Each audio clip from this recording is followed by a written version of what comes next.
नमस्कार, good evening all of you. You are most welcome on our YouTube channel doctor Akhilesh Sharma. आज हम दोबारा microbiology की कुछ टर्मिनोलॉजी के ऊपर डिस्कशन करेंगे कि कुछ टर्मिनोलॉजी जो हमारी माइक्रोबायोलॉजी के अंदर यूज होती है। बेटा, हमने सबसे पहले जो टर्म्स पढ़ी थी माइक्रोबायोलॉजी की, उस माइक्रोबायोलॉजी की जब टर्म की बात आती है तो माइक्रोबायोलॉजी होती क्या है? Microbiology is a science which deals with the study of microbes. Microbes means जो सूक्ष्म जीवाणु जिनकी स्ट्रक्चर 10 की पावर -6 म्यूएम से कम होती है, उनको क्या बोलते हैं बेटा? Micro organism. इस माइक्रो ऑर्गेनिज्म के बाद में बेटा दो चीजें आती है। एक तो आता है एसिड फास्ट, एक वर्ड आता है एसिड फास्ट। एसिड फास्ट क्या है बेटा? ये एक स्टेनिंग का प्रोसीजर है। एसिड फास्ट एक स्टेनिंग का प्रोसीजर है जो कि बैक्टीरिया को स्टेन करने के काम आती है। स्टेन मींस रंगने के काम आती है। जैसे मैंने ग्राम्स स्टेनिंग बताई ना बेटा, ग्राम्स स्टेनिंग जैसे एसिड फास्ट स्टेनिंग और ग्राम्स स्टेनिंग। ग्राम्स स्टेनिंग के अंदर ग्राम्स स्टेनिंग की वीडियो हमारे इस चैनल पर पड़ी हुई है, आप देख सकते हो स्टेनिंग के प्रोसीजर की, ग्राम्स स्टेनिंग की। ये दोनों स्टेनिंग के प्रोसीजर है। स्टेनिंग मींस इसके अंदर हम बैक्टीरिया को लेते हैं, उस बैक्टीरिया के ऊपर कुछ कलर्स डालते हैं, उसके बाद उसको क्लीन करते हैं, लास्ट में उसमें देखते हैं कि कुछ चेंजेज आए और माइक्रोस्कोप के अंदर देखते हैं। तो ये जो कहलाता है इसको क्या बोलते हैं हम? स्टेनिंग। तो acid fast staining normally Mycobacterium tuberculosis के लिए की जाती है। एसिड फास्ट स्टेनिंग किसके लिए की जाती है बेटा?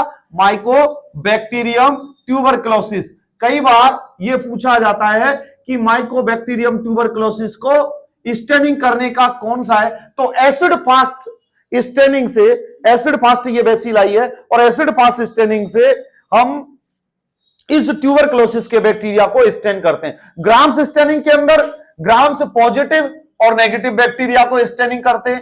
मैंने बताया ना बेटा, पिंक और पर्पल कलर आते हैं। उसके बाद जो दूसरी वर्ड आती है, एक होता है एक्वायर्ड इम्यूनिटी। एक्वायर्ड इम्यूनिटी, देखो बेटा ये शब्द खुद बोल रहा है कि भैया एक्वायर्ड इम्यूनिटी। एक्वायर्ड मींस होता है बेटा गेन करना, एक्वायर्ड मींस होता है गेन। इम्यूनिटी डिजीज से लड़ने की क्षमता, मींस आफ्टर बर्थ जो हम इम्यूनिटी गेन करते हैं उसको क्या बोलते हैं बेटा? Acquired immunity. ये चीज समझ में आई? आफ्टर बर्थ हम डिजीज से लड़ने की क्षमता जो गेन करते हैं उसको क्या बोलते हैं? Acquired immunity. दूसरी आती है बेटा पैसिव इम्यूनिटी। दूसरी आती है बेटा पैसिव इम्यूनिटी। ये पैसिव इम्यूनिटी क्या होती है बेटा? एक तो हमारी acquired immunity which comes after birth is called acquired immunity। दूसरी हमारी होती है बेटा एक्टिव इम्यूनिटी। एक्टिव इम्यूनिटी बेटा दूसरा वर्ड है, एक मिनट, हम पैसे बाद में पढ़ेंगे, पहले पढ़ते हैं active immunity. Active immunity means हमारे एक्टिव होने से, हमारे कारण जो हमारी इम्यूनिटी बढ़ती है उसको बोलते हैं बेटा एक्टिव इम्यूनिटी। एक्टिव इम्यूनिटी की जब डेफिनेशन की बात करते हैं तो this kind of immunity is produced by the person himself. हमारे खुद के द्वारा जो इम्यूनिटी प्रोड्यूस होती है उसको बोलते हैं हम एक्टिव इम्यूनिटी। तो बेटा ये जो टर्मिनोलॉजी है ना, ये टर्मिनोलॉजी माइक्रोबायोलॉजी को पढ़ते टाइम ये टर्मिनोलॉजी हमें बहुत याद रखनी होंगी, क्योंकि इन टर्मिनोलॉजी से ही हमारी माइक्रोबायोलॉजी के डाउट्स और क्वेश्चंस क्लियर होते हैं। तो आया बेटा समझ में? माइक्रोबायोलॉजी क्या होती है वो हमने पढ़ा। एसिड फास्ट और ग्राम्स स्टेनिंग दो पढ़ी हमने। उसके बाद active immunity. Active immunity produced by person himself, जो इम्यूनिटी खुद के द्वारा पैदा की जाती है उसको बोलते हैं बेटा एक्टिव इम्यूनिटी। और acquired immunity after birth which immunity we gain that is known as acquired. Acquired means होता है गेन करना। उसके बाद जो दूसरा आता है बेटा एरोब्स। दो तरीके के बैक्टीरिया हमारे एनवायरनमेंट में पाए जाते हैं। एक तो हो गया एरोब्स और दूसरा हो गया बेटा एनारोब्स। एरोब्स या एरोबिक, या एरोब्स या एरोबिक। एरोबिक का मतलब है जिनको O2 प्रेजेंट होनी चाहिए, मींस जिनको जिंदा रहने के लिए ऑक्सीजन का प्रेजेंस होना जरूरी है, उसको बोलते हैं बेटा एरोब्स, एरोबिक। एनारोबिक मींस जिसके अंदर ऑक्सीजन की जरूरत नहीं है। ठीक है बेटा? तो मींस एनारोबिक बैक्टीरिया बोलते हैं the organism that grow in the absence of oxygen. Anaerobic bacteria oxygen की एब्सेंस में ग्रो कर सकते हैं। ग्रो विदाउट ऑक्सीजन उनको क्या बोलते हैं? एनारोबिक। और एरोबिक मींस O2 प्रेजेंट होनी चाहिए ग्रोथ एंड डेवलपमेंट के लिए। हमारे एरोबिक एक्सरसाइज करवाते हैं, aerobic exercise means oxygen consumption को बढ़ाने वाली एक्सरसाइज को एरोबिक एक्सरसाइज कहते हैं, जिनके हमारे लंग्स के अंदर स्टेमिना डेवलप करती है। नॉर्मली हमारे बॉडी के अंदर यदि आप स्टेमिना की बात करोगे तो लंग्स और हार्ट दो के स्टेमिना होने चाहिए बस। यदि आपके लंग्स मजबूत है, रनिंग कर सकते हो और एरोबिक है, बढ़िया है, तो आपका स्टेमिना ज्यादा मजबूत होगा।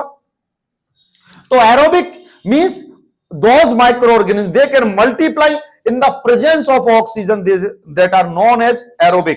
Aerobic means organism can grow only in the presence of oxygen.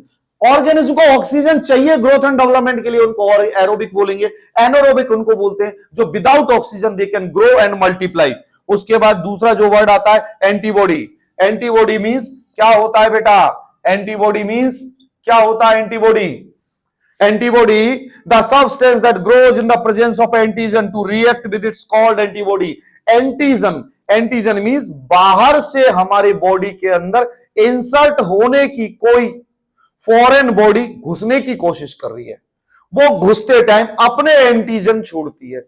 उस एंटीजन के अगेंस्ट में हमारी बॉडी जो डिफेंस मैकेनिज्म यूज करती है, जो चीज पैदा करती है, वो एंटीबॉडीज कहलाते हैं। इंग्लिश में जब हम डेफिनेशन लिखेंगे, the substance that grows in the presence of antigen, the substance grows in the presence of antigen to react with it is called antibody.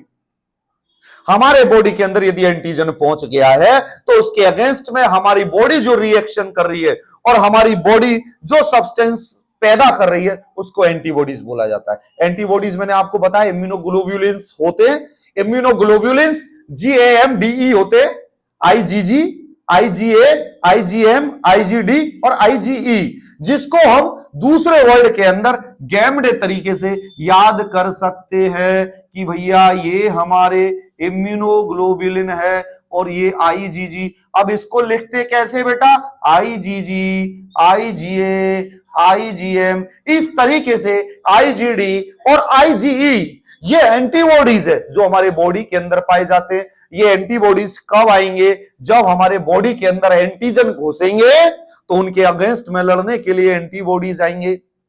अब एक चीज बताता हूं मैं आपको। अब कई लोग ये बोलते हैं सर इम्यूनाइजेशन का क्या फायदा है, वैक्सीन का क्या फायदा है, ये वैक्सीन करती क्या है? तो बेटा एक चीज बताता हूं मैं। हम जो वैक्सीन लेते हैं नॉर्मली, एक ट्यूबरक्लोसिस की वैक्सीन ले लो, उस वैक्सीन के अंदर कंटेंट क्या होता है? बेसिलिक, BCG की फुल फॉर्म होती है बेसिलिकामेचिगुएरिन। इंट्राडर्मली लगाई जाती है, 0.1 ml होती है। ठीक है बेटा, इस BCG के अंदर होता क्या है? इस BCG के अंदर माइकोबैक्टीरियम ट्यूबरक्लोसिस होता है, वो कीटाणु होता है। बस वो कीटाणु इनएक्टिव फॉर्म में होता है। इनएक्टिव मींस दो तरीके से कीटाणु होते हैं, एक तो एक्टिव के अंदर घुस गया तो आपके रोग पैदा कर देगा, एक दूसरा होता है इनएक्टिव कि वो आपके बॉडी के अंदर घुसा पर उसके रोग पैदा करने की क्षमता खत्म कर दी गई है, तो उसको क्या बोला गया? इनएक्टिव। समझ में बेटी? तो हमारे डिजीज पैदा करने की क्षमता रखने वाले को एक्टिव और इनएक्टिव। तो जो BCG की या जो आप किसी भी वायरस की या BCG जो भी इम्यूनाइजेशन आप कर रहे हैं उसके अंदर वो डिजीज पैदा करने वाला माइक्रो ऑर्गेनिज्म इनएक्टिव स्टेज में रहता है, वो हमने बॉडी में लिया। तो बॉडी को एक्टिव और इनएक्टिव का तो पता नहीं, बॉडी तो सोचेगी आ गया एंटीजन, बाहर का मामला है, बाहर की फॉरेन बॉडी इंसर्ट हो गई है, तुरंत सैनिक तैयार करो। तो हमारी बॉडी अब वो एंटीजन उसके जो आ रहे हैं वो एंटीजन, और हमारी बॉडी एंटीबॉडी पैदा करेगी और उससे फाइट करेगी लगातार। उस फाइट में क्या करेगा कि ये एंटीजन आपको रोग तो पैदा नहीं कर पाएंगे, लेकिन आपके बॉडी के अंदर इतने एंटीबॉडीज पैदा कर देंगे कि बाद में यदि कोई ट्यूबरक्लोसिस का एक बैक्टीरिया आपके अंदर घुसने की कोशिश करेगा तो आपके बॉडी के अंदर तो हजारों बैक्टीरिया को मारने की क्षमता ऑलरेडी है। समझ में आ गया बेटी? ऑलरेडी है मींस एंटीबॉडीज है, इम्यूनिटी है। तो ये इस तरीके से प्रिवेंशन का काम करती है। तो ये एंटीजन एंटीबॉडी रिएक्शन समझ में आई। दूसरा वर्ड जो एंटीजन होता है, the substance which is inserted inside the body to produce antibodies is called as antigen. ये समझ में आ गया बेटा?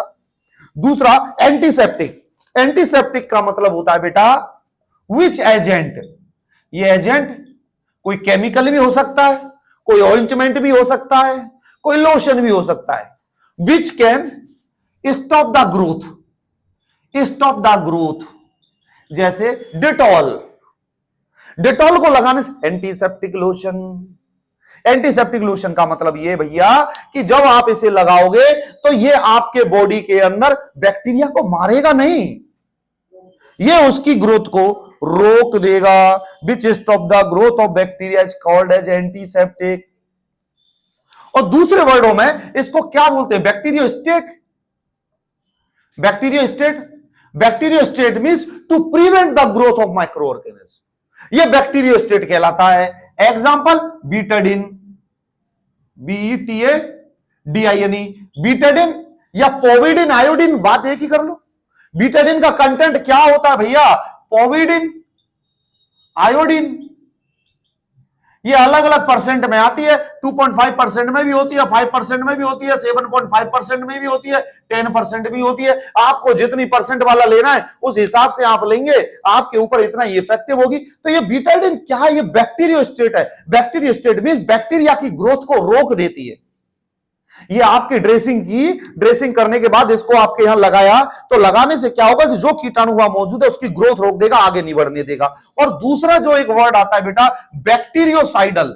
बैक्टीरियोसाइडल, साइडल का मीन्स होता है किल करना। एग्जाम्पल स्प्रिट, ये क्या करता है? ये बैक्टीरियोसाइडल एजेंट आपके यदि जहां पर ये गिरा वहां पर यदि कोई बैक्टीरिया या कोई पैथोजेंस मौजूद है तो उसको किल कर देगा। किल करने का मतलब क्या है बेटा? फ्री फ्रॉम माइक्रो ऑर्गेनिज्म कर देगा। तो स्प्रिट का पता पड़ा। तो ये दोनों वर्ड बेटा, ये टर्म्स बहुत याद रखना, एग्जाम्स के अंदर बहुत क्वेश्चंस पूछे जाते हैं। और आपसे अभी नहीं, सेवलोन में भी परसेंटेज के बेस पे होता है। यदि सेवलोन कम कंसंट्रेशन का तो बैक्टीरियोस्टेट होता है, हाइपर कंसंट्रेशन में तो बैक्टीरियोसाइडल के अंदर कंटेंट इंक्लूड हो जाता है। डिटॉल बैक्टीरियोस्टेट में आता है। ये कंसंट्रेशन के ऊपर मैं एक सिंपल ये बता रहा हूं बेटा, कॉमनली कि भैया बीटाडिन बैक्टीरियोस्टेट है, स्प्रिट हमारा बैक्टीरियोसाइडल है, क्योंकि इसके अंदर अल्कोहल मौजूद होता है और अल्कोहल जहां गिरता है वहां कीटाणु खत्म कर देता है। इसका मतलब ये नहीं है कि कल तुम्हें इन्फेक्शन हो जाए तुम्हें अल्कोहल लेना स्टार्ट कर दो, बिल्कुल नहीं, कतई मतलब ये नहीं निकलता इसका कि सर ने बोला है। ठीक है भाई, ये आया बैक्टीरियोस्टेट। इसके बाद एंटीजन हो गया, एंटीसेप्टिक, एंटीसीरम। एंटीसीरम का मतलब होता है इम्यून सीरम। उसके बाद एक वर्ड आता है एंटीटॉक्सिन। एंटीटॉक्सिन का मतलब होता है बेटा एंटीटॉक्सिन। एंटीटॉक्सिन का मतलब होता है कोई ऐसा केमिकल एजेंट जो आपके बॉडी के अगेंस्ट में हार्मफुल है, उसके अगेंस्ट में आपकी बॉडी कुछ पैदा कर रही है, उसको एंटीटॉक्सिन बोला जाता है। एंटीटॉक्सिन की डेफिनेशन जब हम देंगे, it is an immune serum. It is an immune serum which works against toxin. यदि कोई टॉक्सिक सब्सटेंस या कोई टॉक्सिन या कोई जहरीला पदार्थ या कोई जहरीला कीटाणु आपकी बॉडी के अंदर घुस गया है, तो आपकी बॉडी के अंदर ऐसी कौन सी चीज जो उसके अगेंस्ट में काम करे उसको बोलते हैं एंटीटॉक्सिन। समझ में आ गया बेटी? जैसे यदि किसी ने, नॉर्मली मैं एक बताऊं, यदि किसी ने कोई मेडिकेशन ले ली, उस मेडिकेशन के अगेंस्ट में कौन सी मेडिकेशन है जो उसके इफेक्ट को खत्म कर देती है, उसको बोलते हैं एंटीटॉक्सिन। समझ में आ गया बेटी? उसके बाद एक वर्ड आता है एसेप्टिक। एसेप्टिक का तो आपको पता ही है, फंडामेंटल में हम डिस्कशन कर चुके हैं। Aseptic means free from infection, free from pathogen, free from micro organism, that is known as aseptic. Aseptic means free from pathogens, free from infection is known as aseptic. समझ में आ गया बेटा? The substance in which living organism are not found is called aseptic. कोई living organism वहां मौजूद नहीं होगा, एसेप्टिक कहलाएगा बेटा। दूसरा वर्ड आता है बेटा हमारा एट्यूनेटेड। एट्यूनेटेड का होता है बेटा ATTENUATED, एट्यूनेटेड। एट्यूनेटेड का मतलब होता है बेटा those organism which are living but do not cause a disease. Organism present होता है, organism present what not produce disease, but not produce disease. बेटी एक एग्जांपल बताता हूं इसका, सुनना। आपने एक बर्तन लिया, उस बर्तन के अंदर कोई कीटाणु थे या मवाद उसके अंदर गिर गए, पस गिर गए, उसके अंदर कोई कीटाणु मौजूद था, आपने उसे वॉश कर दिया, कीटाणु निकल गए, लेकिन कुछ कीटाणु का कोई माइनर सा पार्ट उसके अंदर रह गया। अब वो माइनर सा पार्ट जो डिजीज प्रोड्यूस नहीं कर सकता लेकिन वो मौजूद है, उसको बोलते बेटा एट्यूनेटेड। समझ में आया बेटी? उसको क्या बोलते हैं? एट्यूनेटेड मींस ऑर्गेनिज्म प्रेजेंट है but that organism can't produce disease, that is known as attenuated. अब आता है ऑटो इन्फेक्शन। ऑटो इन्फेक्शन क्या होता है बेटा? ऑटो मींस खुद को चलाने वाला, इन्फेक्शन खुद के ही करने वाला। ऑटो मींस एक पर्सन अपने आप को खुद ही इन्फेक्शन स्प्रेड करता है, उसको ऑटो इन्फेक्शन बोलते हैं। यदि आपके किसी एक बॉडी पार्ट में यदि वो इन्फेक्शन हो गया है और आप उस इन्फेक्शन को दूसरी जगह स्प्रेड कर रहे हो, that is known as auto infection. समझ में आए बेटी? डेफिनेशन क्या लिखी है? Spread of infection from one body part to the another on its own is called as auto infection. समझ में आ गया बेटा? अपने आप खुद ही हम यदि इन्फेक्शन को स्प्रेड कर रहे हैं तो उसको क्या बोलते हैं बेटा? Auto infection. और एक वर्ड आता है bacillus. Bacillus the rod shaped bacteria, bacilli, bacilli बोलते हैं बेटा, बेसिलाई या बेसिलस। दूसरे वर्डों में क्या बोल सकते हैं बेटा? बेसिलस। बेसिलस कौन से होते हैं? Rod shape bacteria. Rod shape bacteria को बेसिलस कहते हैं। रॉड शेप कैसे? इस तरीके से, एक रॉड सी, उस बैक्टीरिया को जिनकी ये शेप होती है उसको क्या बोलते हैं बेटा? बेसिलस। तो मैं कभी भी आपसे क्वेश्चन पूछूं कि बेसिलस क्या होता है तो आपको जवाब देना है कि सर रॉड शेप बैक्टीरिया को बेसिलस बोलते हैं। समझ में आया बेटा? दूसरा गया बैक्टीरीमिया। अब देखो बेटा, ये वर्ड खुद बोल रहा है यार। पता है इन शब्दों को जब तुम एक बार थोड़े से मन से पढ़ लोगे ना तो ये शब्द आपके दिल में उतर जाएंगे। दिल में उतरने का मतलब ये नहीं है कि तुम्हें बिल्कुल ही उतर जाएंगे, तुम निपट जाओगे। बैक्टीरीमिया, बैक्टीरेमिया, रेमिया एमिया जहां लग जाता है वहां का मतलब होता है blood. Bacteria in blood, bacteria in blood means यदि कोई बैक्टीरिया ब्लड में प्रेजेंट है और इन्फेक्शन पैदा कर रहा है तो उसको क्या बोलते हैं? बैक्टीरीमिया। देखो, a condition in which bacteria level increases in blood but does not multiply in blood. ये कोई बैक्टीरिया हमारे ब्लड के अंदर मौजूद है, ब्लड के अंदर बैक्टीरिया मौजूद है लेकिन वो मल्टीप्लाई नहीं कर रहा है और डिजीज पैदा नहीं कर रहा है। इस कंडीशन को क्या बोलते हैं बेटा? बैक्टीरीमिया।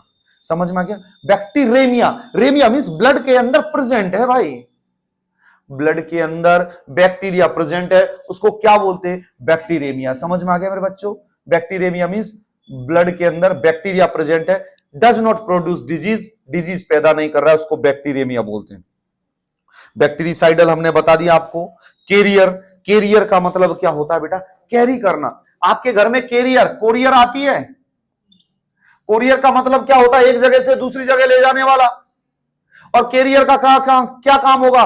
तनीषा को हो रही है जुकाम, तनीषा ने मिलाई जुकाम से नाक यूं करी थी, यूं करके मेरे से बोला सर ये पेन पकड़ लो, मैंने वो पेन पकड़ लिया। इधर मिश्रा जी खा रहे थे, मिश्रा जी ने बोला सर ये पेन देना, मैंने मिश्रा जी को दे दिया। तो पता पड़े तनीषा की जुकाम मिश्रा जी के पास पहुंच गई। कैरियर का काम किसने किया? मैंने। अब ये एग्जाम्पल आप अपने ऊपर भी ले सकते हो यार।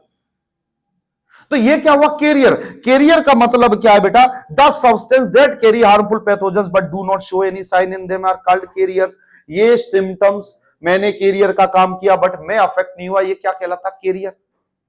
जैसे कोई भी यदि सामान, या जैसे हमारे कोविड के दौरान कोरोना चला था तो कोरोना वायरस से जैसे कोई पर्सन अफेक्ट था तो उसके लिए कैरियर चाहिए ना। कोरोना जब भी तो स्प्रेड हो रहा था कि कैरियर मिल जाए उसे, बस कोई ले जाने वाला मिल जाए, वो तैयार बैठा है। तो कैरियर मींस एक जगह से दूसरी जगह स्प्रेड करने वाले को कैरियर बोलते। कैरियर को हिंदी में बोलते वाहक। वाहक मींस इधर से उधर ले जाने वाला। दूसरा वर्ड हुआ कैप्सूल। कैप्सूल क्या होता है बेटा? Upper covering of the bacteria. Bacteria की जो आउटर कवरिंग होती है उसको क्या बोलते हैं हम? कैप्सूल। Outer covering capsule. अरे कई बार कई बैक्टीरिया ऐसे होते जो अपनी बाहर की कवरिंग बना लेते कि उनको ठंड नहीं लगे, गर्मी नहीं लगे और वो सरवाइव करे। तो बैक्टीरिया की आउटर कवरिंग को क्या बोलते हैं हम? कैप्सूल। समझ में आया बेटा? उसके बाद कीमोथेरेपी। कीमोथेरेपी का आपको पता है, drugs used for treatment of cancer. Cancer के इलाज के लिए जो दवाइयां काम में ली जाती है उसको कीमोथेरेपी कहते हैं। अब आ गया ड्रॉपलेट इन्फेक्शन। ड्रॉपलेट इन्फेक्शन, ये भैया ये टर्म हमने फंडामेंटल के अंदर पढ़ी थी कि ड्रॉपलेट इन्फेक्शन क्या होता है। तो ड्रॉपलेट इन्फेक्शन क्या होता है? ड्रॉप और लेट मींस होता है डाउन। हमने स्नीजिंग करी, ड्रॉप निकली, लेट डाउन हो गई। पता पड़े नीचे कोई बैठा है, उसने इनहेल कर ली। ये क्या हो गया? Droplet infection. अरे ऐसे ही तो होता है, पड़ोसी को जुकाम, यदि नेहा को जुकाम हो रही है, नेहा ने स्नीजिंग करी, हमारे भाई साहब को आजाद जी को लग गई, तो ये क्या हुआ? Droplet infection. Droplet infection mean sneezing, coughing, जिसके साथ आपके जो ये ड्रॉप्स निकलती है, कॉफिंग स्नीजिंग के दौरान जो पार्टिकल्स निकलते हैं आपके माउथ से और नेजल कैविटी से, वो इन्फेक्शन कैरी करते हैं, उसको ड्रॉपलेट इन्फेक्शन बोलते हैं। एक होता है deodorant. Deodorant means the substance which destroy the bad order. ये तो हम सब लगाते हैं क्योंकि हम सब लोग बदबूदार हैं और हमारी बदबू को रोकने के लिए हम डिओड्रेंट लगाते हैं। डिओड्रेंट क्यों लगाते हैं प्राची? क्यों डिओ लगाते हैं? चाचा क्यों लगाते हैं डिओ? हमारे बॉडी की स्मेल ना आए। तो डिओड्रेंट को इंग्लिश में क्या बोलेंगे? एक सब्सटेंस जो किसी बैड ऑर्डर को डिस्ट्रॉय करता है, उसको डिओड्रेंट बोलते हैं। एंडेमिक क्या होता है बेटा? When a disease spread in a particular area. Endemic और एपिडेमिक। एंडेमिक, एंडेमिक का मतलब होता है disease in a particular area. बेटा ये वर्ड का मतलब समझ लेना, एंडेमिक और एपिडेमिक। एपिडेमिक का मतलब क्या होता है? Disease a wide spread in a community, wide spread in a community in area, ये हो गया एपिडेमिक। ठीक है बेटा। और एक होता है पेंडेमिक। पेंडेमिक मींस होता है world wide. Pandemic, pandemic means हो गया वर्ल्ड वाइड। कोरोना हमारे पूरे संसार के अंदर फैल चुका है, लाशें निकल रही है, ये क्या था? पेंडेमिक, वर्ल्ड वाइड मौजूद था। और एपिडेमिक मींस इन कम्युनिटी एरिया, दिल्ली के अंदर ये रोग फैल गया है, दिल्ली के अंदर ये रोग फैल गया। एपिडेमिक। Endemic means particular. अरे भैया GTB enclave area Dilshad garden के अंदर ये रोग फैल गया है, तो दिलशाद गार्डन के अंदर जो पर्टिकुलर एरिया के अंदर यदि कोई डिजीज होता है तो उसे एंडेमिक कहते हैं, और यदि पूरी कम्युनिटी में वाइड स्प्रेड हो जाता है तो उसे एपिडेमिक कहते हैं, और पेंडेमिक का मींस होता है वर्ल्ड वाइड। ये तीनों वर्ड आपके समझ में आए बेटा?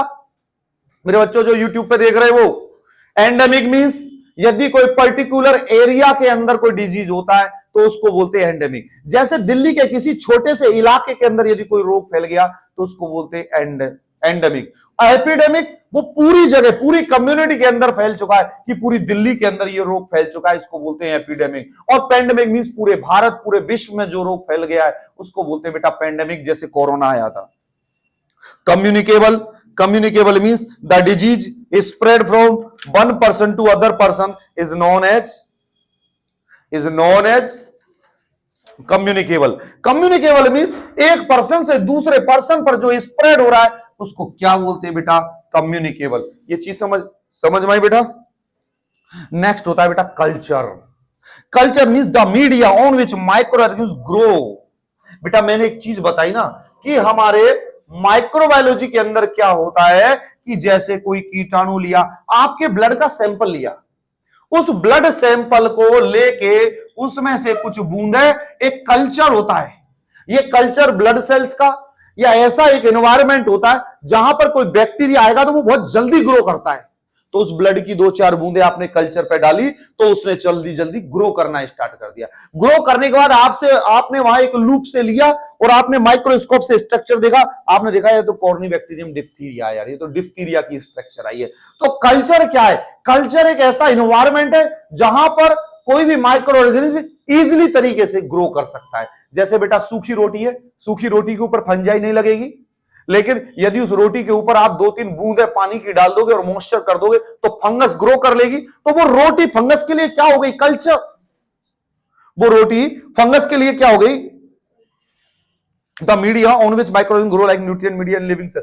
वो क्या बेटा? वो मीडिया होती है। सुनो, ये जो हो गई, ये हो गया मीडिया, और इसके ऊपर जो ग्रो कर रहा है वो कहलाता है कल्चर। समझ में आया बेटा? जैसे जो रोटी के ऊपर मैंने फंगस का बताया ना, तो जो रोटी है वो हो गई मीडिया, और वो कल्चर उसके ऊपर ग्रो कर रहा है।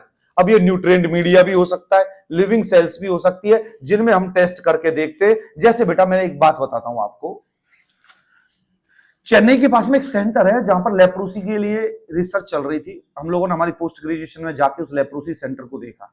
वहां वो क्या कर रहे थे कि ह्यूमन बीइंग से लेप्रोसी के बैक्टीरिया, माइकोबैक्टीरियम लेप्रे को ले रहे थे, वो माइकोबैक्टीरियम लेप्रे को लेकर चूहे के अंदर इंजेक्ट कर रहे थे। अब चूहे के अंदर इंजेक्ट कर रहे थे तो चूहा वाइट हो रहा था। तो चूहा क्या हो गया, एक मीडिया, और कल्चर मींस जो बैक्टीरिया ग्रो कर रहा है उसको बैक्टीरिया। तो बेटा जब भी कोई हम ये देखो, कल्चर मींस इसके अंदर यदि हमने ये चीजें डाल दी तो ये क्या कहलाता है, कल्चर। और इस पूरी प्लेट को क्या बोलते हैं, मीडिया। मीडिया मींस एक एनवायरमेंट जहां पे वो बैक्टीरिया ग्रो करता है, और वो बैक्टीरिया क्या कहलाता है, कल्चर। ये समझ में आई बेटा। उसके बाद डिसइंफेक्टेंट। डिसइंफेक्टेंट का मतलब है बेटा कि कोई माइक्रो ऑर्गेनिज्म जो कि किल हो जाता है, the agent which kill the disease causing microorganism is known as disinfectant. Disinfectant infection को डिस्चार्ज करने वाला, किल करने वाले को क्या बोलते हैं, डिसइंफेक्टेंट। दूसरी हमारी टर्म आती है बेटा फ्लैजेला। जैसे कुछ और टर्म्स भी आती है इसके अंदर। टर्मिनोलॉजी को क्या हम एक ही वीडियो बना लेते हैं तो सारी टर्मिनोलॉजी क्लियर हो जाएगी, कि अभी हम और 15-20 की एक अलग टर्मिनोलॉजी की वो बनाए, इतनी बहुत है कि एक ही बनाएंगे तो बच्चों को ज्यादा हैवी हो जाएगा। 1 घंटे की वीडियो हो जाएगी पूरी, ये आधा घंटे की। चलो 26 मिनट की हुई है तो हमारी 40 मिनट की वीडियो हो जाएगी। अब जो दूसरी बेटा जो हमारी टर्म आती है वो आती है फ्लैजेला। फ्लैजेला क्या होता है, कोई भी माइक्रो ऑर्गेनिज्म होती है, इस माइक्रो ऑर्गेनिज्म की जो इस ऊपर की स्ट्रक्चर को क्या बोलते हैं बेटा, flagella. Flagella means it is a hair like process. ये हेयर लाइक प्रोसेस है। अब तुम ये मत सोचना सर ने गाजर बना दी, तुम इसको सोचना अमीबा बना दिया। ये बन गाजर गई मेरे से, पर तुम मत सोचो ये गाजर है, मूली मत समझो, तुम सोचो ये अमीबा है। अमीबा ऐसा नहीं होता, ये सोचो कोई ये बैक्टीरिया है, कोई कीटाणु है। ये इस कीटाणु के ऊपर ये जो स्ट्रक्चर जो हेयर लाइक प्रोजेक्शंस है, ये हेयर लाइक प्रोजेक्शंस इसको मूवमेंट करने के लिए काम में देती है। इसको क्या बोलते हैं बेटा, फ्लैजेला। दूसरा आता है फोमिट्स। फोमिट्स ये क्या होते हैं, फोमिट्स जैसे भैया सोनाली को हो गया जुखामी, करो ज्यादा बीमारी में तो हिल जाएगी। सोनाली को कोई बीमारी हो गई, जुखाम हो गई, छोटी सी बताओ, बड़ी बीमारी में तो हिल जाएगी। सोनाली को जुकामी या कोई इन्फेक्शियस डिजीज हो गया, तो इसने क्या करा, जुखाम होते हुए जिस कप से चाय पी, जिस कप से पानी पिया, जिस कप से गिलास चद्दर वद्दर जो लेटी थी, अब उनके ऊपर हमारे जाके मिश्रा जी लेट गए। मिश्रा जी ने उसी कप से चाय पी ली। तो फॉर्मेट से क्या होता है, ऐसा कंटेंट जो किसी इन्फेक्शियस पर्सन ने यूज किया हो और वो यदि कोई दूसरा पर्सन यूज कर लेता है तो ये इन्फेक्शन को कैरी करता है, तो इसको क्या बोलते हैं बेटा, फॉर्मेट्स। फॉर्मेट्स की जो डेफिनेशन मैं बताऊं, द सब्सटेंस, समझ ले भाई, the substance which transmit the disease causing microbes from one place to another place. Example utensils और क्लोथ्स। जब भी तो कहते हैं किसी के कपड़े नहीं पहनने चाहिए, किसी के बर्तन में खाना नहीं खाना चाहिए। क्यों बोलते हैं ये, किस कारण से बोलते हैं, इसी कारण बोलते हैं भैया कि हमारे यदि ये आजाद भाई यदि जूस पी रहे गिलास से, इनको हो रही है कोई बीमारी, इन्होंने कहा साहिल आधा बच रहा है तू भी पी ले, तो इनके अंदर जो बीमारी होगी वो ट्रांसफर हो गई। तो इनके बर्तन, जो यूटेंसिल्स, जो क्लोथ्स, जो कपड़े, पहले के लोग कहते थे ना, अरे यार तेरी जैकेट अच्छी है तू दे दे ला, मैं शादी में हो जाता हूं पहन के। कपड़े मांगते थे पहले यार, जमाना वैसा था। आजकल तो लोगों के पास पैसा बहुत हो गया, वरना अच्छे कपड़े लगते थे, भाई साहब शर्ट दे देना, एक दिन पहन के हम भी टसन मार लेते। तो ऐसे टसन मारी जाती थी। आजकल तो क्या भैया सबके पास ही इतना है कि वो और दे दे कपड़े, चलो। तो ये क्या कहलाता है बेटा, फॉर्मेट्स। फ्यूमिगेशन क्या होता है बेटा, the fumes which is helpful to kill the bacteria. Fumigation means fumes, भाप छोड़ना। हमारे ऑपरेशन थिएटर्स के अंदर फ्यूमिगेशन होता है। फ्यूमिगेशन मींस फ्यूमिगेशन की एक मशीन होती है, उस मशीन के अंदर केमिकल आता है, वो केमिकल डाल दिया जाता है, स्विच को ऑन कर दिया जाता है, तो वो अपनी फ्यूम्स, भाप छोड़ता है, धुआं छोड़ता है। उस धुआं से अब यदि वो भाप छोड़ेगा तो पूरे ओटी में हर पार्टिकल्स के पास जाएगा, तो पूरी ओटी क्या स्टेराइल हो जाएगी। स्टेराइल मींस यदि कोई बैक्टीरिया, कोई पैथोजेंस, कोई माइक्रो ऑर्गेनिज्म वहां मौजूद है तो वो किल हो जाएगा। तो इसको क्या बोलते हैं बेटा, फ्यूमिगेशन। इस फ्यूमिगेशन के बाद आता है जर्मीसाइड। जर्मीसाइड मींस, जर्मीसाइड और बैक्टीरिसाइड मतलब क्या, साइड मींस किल करना। उसके बाद आता है हेलमिंथ। हेलमिंथ होता है एक वर्म, हेलमिंथिस एक वर्म होता है। Immunity, immunity means the ability of fighting against the infection is called as the immunity. ये दो टाइप की होती है, नेचुरल और एक्वायर्ड। बेटा इम्यूनिटी, हम बोलते हैं ना इस बच्चे की तो इम्यूनिटी बड़ी कमजोर है। इम्यूनिटी मींस बीमार हो जाती है जल्दी जल्दी। इसका कहने का मतलब क्या है कि ये बच्चा कि ये बच्चा की इम्यूनिटी मींस डिजीज से या किसी पैथोजन से लड़ने की क्षमता नहीं है इसके पास। यदि कोई बैक्टीरिया पैथोजन से इसके पास में आ जाता है तो ये जल्दी बीमार पड़ जाती है। इसको क्या बोलते हैं बेटा? इम्यूनिटी। इम्यूनिटी दो तरीके की होती है, नेचुरल और एक्वायर्ड। नेचुरल मींस हम मां बाप से पैदा हुए तो हमारे मां बाप की इम्यूनिटी अच्छी थी तो बच्चे की भी इम्यूनिटी अच्छी होती है, हो गई नेचुरल। ब्रेस्ट मिल्क पी के जो हमारी इम्यूनिटी बनी, ये क्या हो गई? नेचुरल। और एक्वायर्ड, हम जिम जा रहे हैं, हम योगा कर रहे हैं, हम दौड़ लगा रहे हैं, एक्सरसाइज कर रहे हैं, इससे जो इम्यूनिटी एक्वायर्ड, डाइट से, खाने से, पीने से जो बढ़ रही है, इसको बोलते हैं एक्वायर्ड। ये गेन की हुई इम्यूनिटी है, तो इसको क्या बोलते हैं? Acquired immunity. और नेचुरल इम्यूनिटी मीन जो कुदरती तरीके से आ रही है। और बेटी इम्यूनिटी क्या होती है? किसी रोग या कीटाणु से लड़ने की हमारे शरीर की क्षमता को इम्यूनिटी बोलते हैं। समझ में आ गया मेरी बहन? तो इम्यूनिटी क्या हो गई बेटा? The ability of fighting against infection. The ability of fighting against infection, infection के अगेंस्ट लड़ने की क्षमता को इम्यूनिटी बोलते हैं। माइक्रोस्कोप, अरे ये तो सबको पता है, माइक्रोस्कोप का फाउंडर एंटोनी वॉन ल्यूवेनहॉक है। मैं लिखूंगा डेफिनेशन आगे जाके, माइक्रोस्कोप पढ़ाएंगे हम आगे जाके। लेकिन माइक्रोस्कोप एक ऐसा इंस्ट्रूमेंट जिसके अंदर हम किसी सूक्ष्म जीवाणु को देख सकते, उसको क्या बोलते हैं भाई? माइक्रोस्कोप। माइक्रोस्कोप मींस हमारे यूं एक आंख बंद करके, एक आंख सेट करके उसको नीचे से ऐसे ऐसे देखते, उसको बोलते हैं माइक्रोस्कोप। समझ में आया? ये जब माइक्रोस्कोप आए तो मेरा ये चेहरा याद कर लेना कि सर ऐसे ऐसे कर रहे थे। माइक्रोस्कोप मींस जिन बैक्टीरिया, जिन वायरसेस, जिन कीटाणुओं को हम हमारी नंगी आंखों से नहीं देख पाते, उनको क्या बोलते? माइक्रोस्कोप। समझ में आ गया बहन जी? माइक्रोस्कोप का फाउंडर कौन है? Antony von Leeuwenhoek. मैं लिखवा दूंगा आगे, याद हो जाएगा। दूसरा वर्ड आता है भाई पैसिव कैरियर।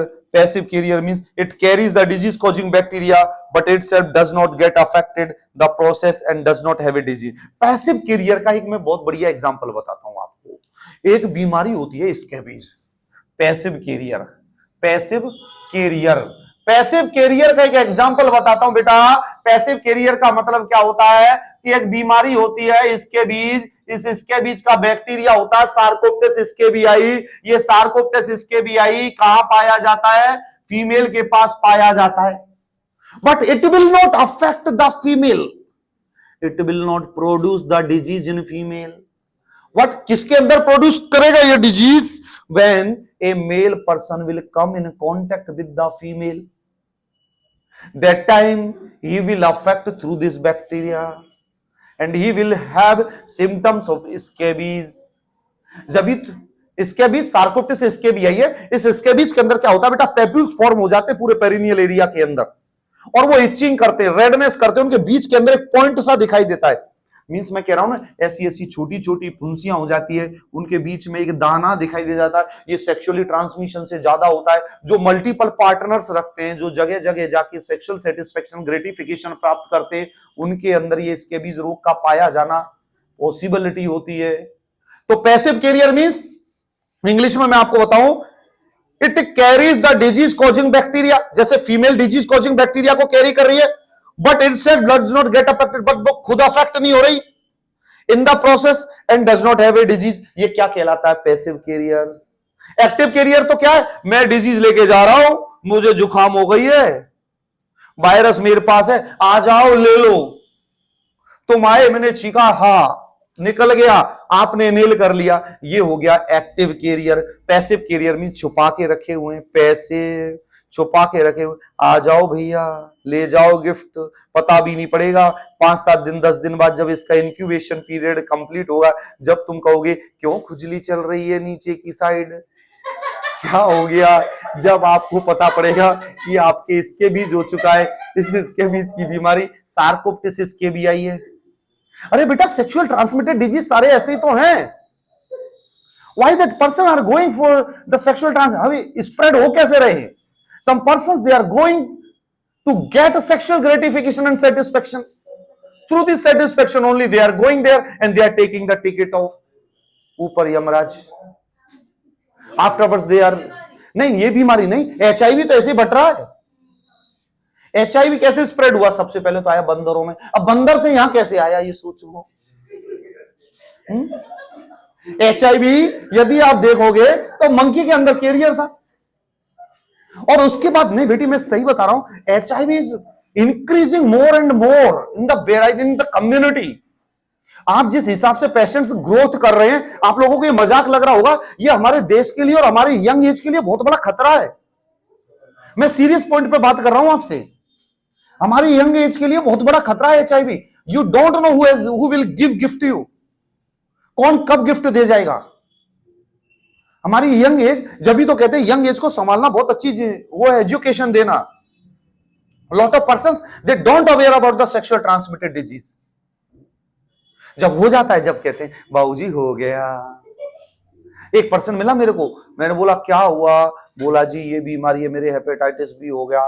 मैंने कि कैसे हुआ, मैं बीमारी की वो मजाक नहीं उड़ा रहा, HIV हो गया। एक पर्सन HIV वाला भी मेरे पास आया, बोला जी हो गया। मैं बोला जी क्या करते थे, बोला जी ऐसे ही हो गया। मैंने बोला ऐसे तो नहीं होता, कैसे कैसे होता है। पिताजी भी साथ में आए थे उसके, तो बोल रहे थे डॉक्टर साहब आप बताओ आप बताओ। मैंने बोला तुम ही बता दो, मेरे पोल क्यों खोलनी, या तो तुम नशा करते हो इंजेक्शन वाला, या तुम्हें सेक्सुअल ट्रांसमिटेड डिजीज होगा।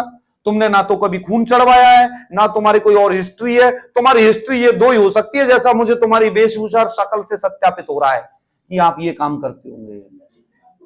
पीछे से आके बोल रहा हाजी साहब।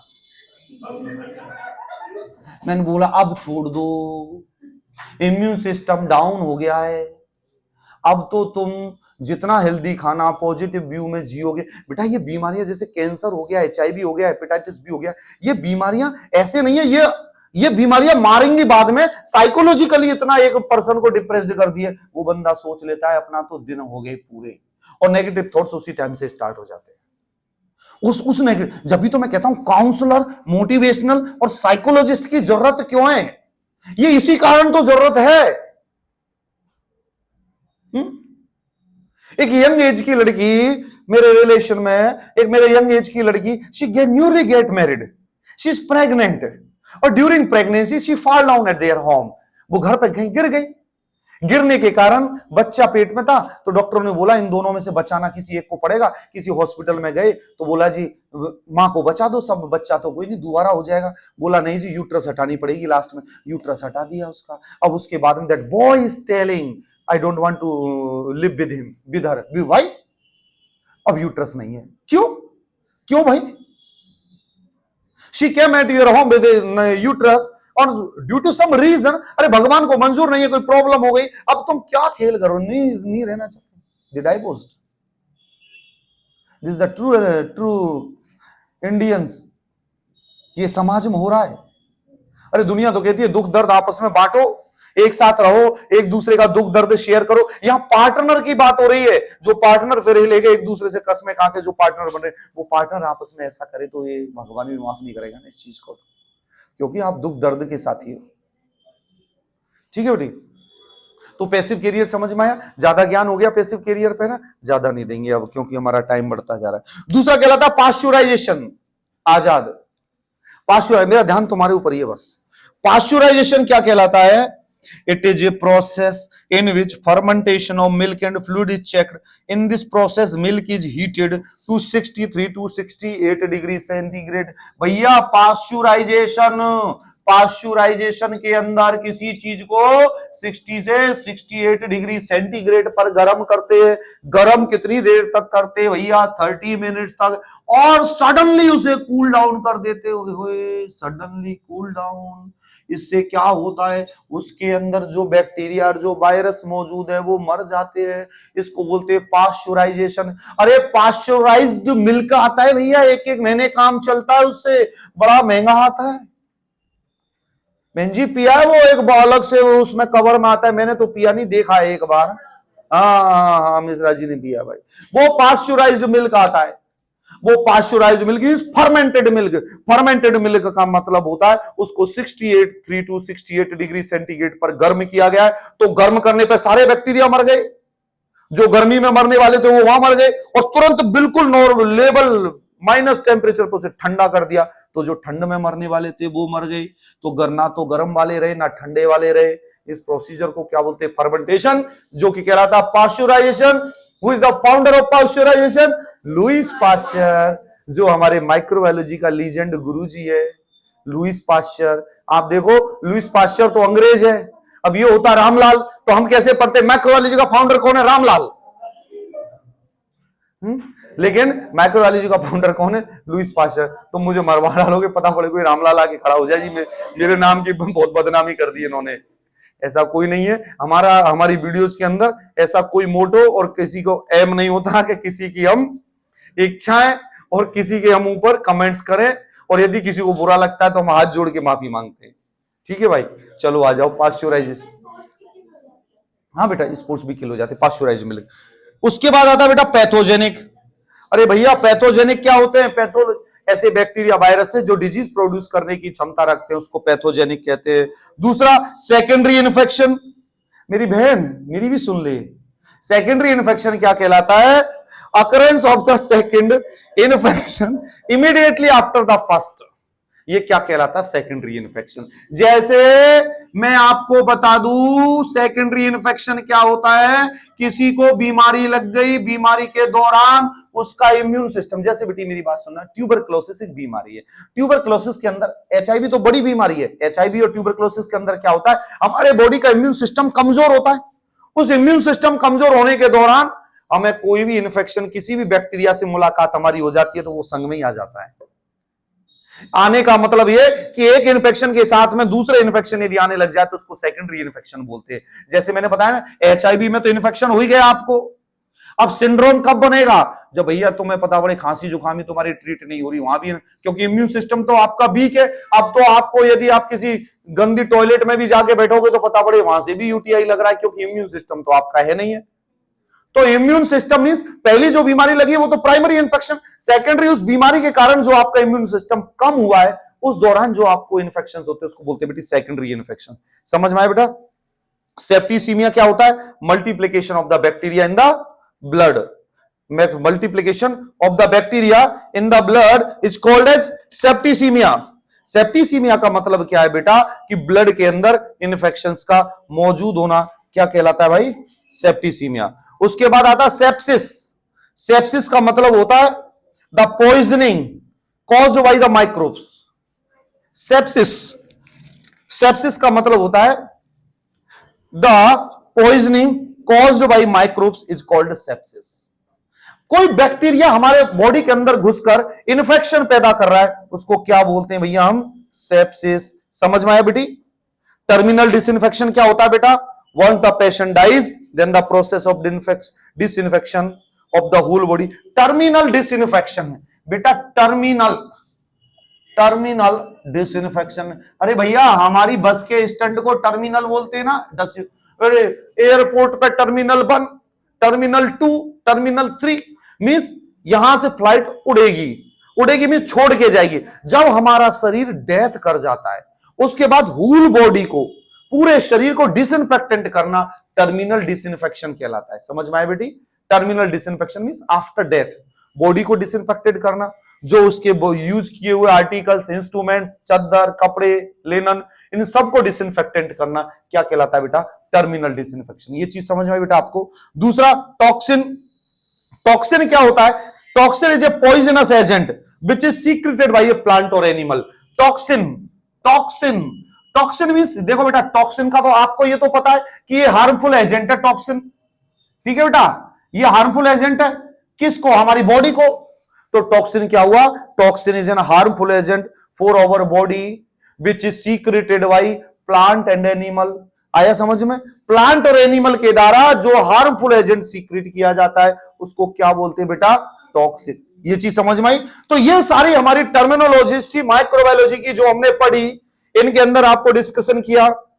माइक्रोबायोलॉजी के स्टूडेंट्स को ये सारी टर्मिनोलॉजी आपके माइंड में सेट होनी चाहिए, आपको याद होनी चाहिए, क्योंकि ये टर्मिनोलॉजी आपको जब याद होंगी तो माइक्रोबायोलॉजी का बेस आपका तैयार होगा।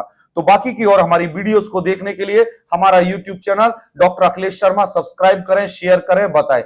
मैं आपसे ये अपील करता हूं, बार बार गुजारिश करता हूं कि आप लोग सपोर्ट करें। जिस कारवा में हमने एक छोटा सा चैनल स्टार्ट किया, आप लोगों ने सपोर्ट किया, हम ग्रोथ कर रहे हैं। इस सपोर्ट के, इस ग्रोथ के आप सब लोग बराबर के योगदान है आपका। इस योगदान के लिए आपको ज्यादा तो मैं कुछ नहीं बोल पाऊंगा, एक थैंक यू वर्ड बोल सकता हूं, जिसके लिए थैंक यू सो मच। आप शेयर करें, बताते रहे और देखते रहे। Thank you.